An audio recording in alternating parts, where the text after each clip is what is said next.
ముందుకు వచ్చి నేర్చుకోవాలి. ఎస్, బ్యాక్ అనగానే మళ్ళీ వెనక్కి వెళ్ళిపోవాలి.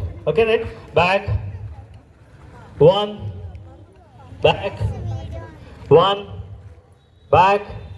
ఎస్, ఫస్ట్ కౌంట్ చేద్దాం. 1 2 3 4 5 6 7 8 9 10 11 12 13 14 15 16 17 18 19 20 20 మెంబర్స్ ఉన్నారు కాబట్టి. సో నెక్స్ట్ 2 అని చెప్తాను. ఏం చేయాలి? మరో స్టెప్స్ ముందుకు వేయాలా? నో. 2 అనగానే పక్కన వాళ్ళ హ్యాండ్ పట్టుకోండి. 2 అంటే ఇద్దరు, జస్ట్ 2 మెంబర్స్, 1 గ్రూప్. పేర్ నెంబర్ను బట్టి నేను అలా కౌంట్ చేస్తాను. సో అంత మెంబర్స్ మాత్రమే హ్యాండ్స్ పట్టుకొని ఉండాలి. ముందుకు వచ్చి ఇలా నిల్చోవాలి.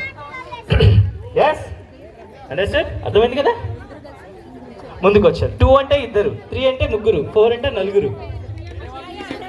ఓకే, అర్థమైంది కదా? అందరిని తీస్తున్నాం. 1 అంటే ఒకరు, 2 అంటే ఇద్దరు.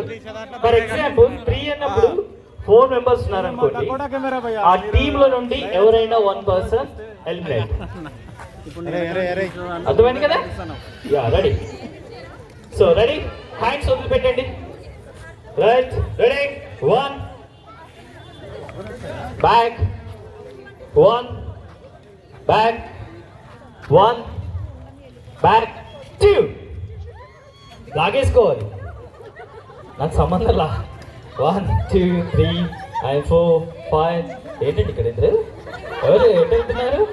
ఒకరు దీనిలోకి వచ్చేయండి కదా, ఒకరు ఉన్నారు కదా అక్కడ.